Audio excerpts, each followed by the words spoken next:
Ongole lord Krishna ball badminton academy ఆధ్వర్యంలో మే 1వ తేదీ నుండి 31వ తేదీ వరకు సమ్మర్ క్యాంపు నిర్వహిస్తున్నట్లు lord Krishna ball badminton academy chairman Addanki Muralikrishna తెలిపారు. ఎన్నో ఏళ్లుగా చిన్నారులకు శిక్షణ ఇస్తున్న లార్డ్ కృష్ణ బ్యాడ్మింటన్ అకాడమీ ఈ ఏడాది కూడా సమ్మర్ క్యాంపు నిర్వహిస్తుందని ఆయన తెలిపారు. ఆసక్తి కలవారు లార్డ్ కృష్ణ బాల్ బ్యాడ్మింటన్ అకాడమీలో పేర్లు నమోదు చేసుకోవాలని కోరారు. అంతర్జాతీయ కోచ్లతో వారికి శిక్షణ ఇవ్వడం జరుగుతుందని అన్నారు. శిక్షణ అనంతరం కాంపిటీషన్ నిర్వహిస్తున్నట్లు తెలిపారు. ఈ కాంపిటీషన్లో గెలుపొందిన వారికి బహుమతులు కూడా అందజేస్తున్నట్లు ఆయన తెలియజేశారు. గత కొన్ని సంవత్సరాలుగా చిన్నారులకు వేసవి శిక్షణ తరగతులు ఒక నెల రోజుల పాటు కంటిన్యూస్గా జరుగుతూ వస్తూ ఉన్నది.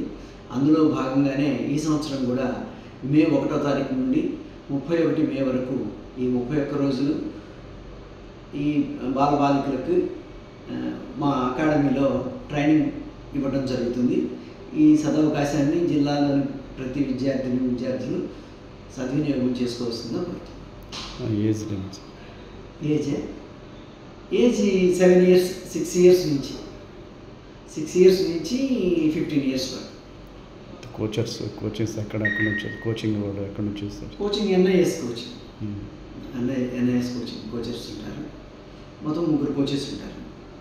వాళ్ళతో పాటు వీళ్ళకి ట్రైనింగ్ అయిన వాళ్ళకి కాంపిటీషన్స్ చివరి 2 రోజులు వీళ్ళకి ఈ ట్రైనింగ్ తీసుకున్న వాళ్ళందరికీ ఏజ్ వైజ్ గ్రూప్ ప్రకారం వాళ్ళకి టోర్నమెంట్స్ కండక్ట్ చేసి వాళ్ళకి ప్రైజ్లు ఇవ్వడం కూడా జరుగుతుంది. లోకల్ వాళ్ళు కాకుండా నాన్ లోకల్ వాళ్ళు వస్తే సార్ నాన్ లోకల్ వాళ్ళకి వస్తే వాళ్ళు చెప్పేదాన్ని బట్టి మన దగ్గర యాక్చువల్గా అకామిడేషను క్యాంటీన్ కూడా వస్తువులు ఉన్నాయి. వాళ్ళ రిక్వైర్మెంట్ని బట్టి మేము అది కూడా అకామిడేట్ చేయడానికి మేము సిద్ధంగా ఉన్నాం. గతంలో కూడా అట్లా చేసాము. కొంతమంది పేరెంట్స్ ఏం చేస్తారంటే వాళ్ళు మార్నింగ్ తీసుకొచ్చి దించేసి బ్రేక్ఫాస్ట్ లంచ్ తీసుకొని మళ్ళీ ఈవినింగ్ అయిపోయిన తర్వాత వాళ్ళు తీసుకెళ్ళిపోతారు. అంటే మళ్ళీ వెళ్ళి రావడం ట్రాన్స్పోర్ట్ ప్రాబ్లం అవుతుందన్న ఉద్దేశంతో అట్లా చేస్తారు.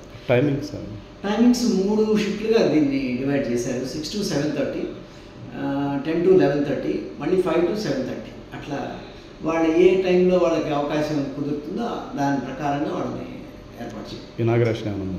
ఇనాగరేషన్ అని ఇంకా అనుకోలేదు.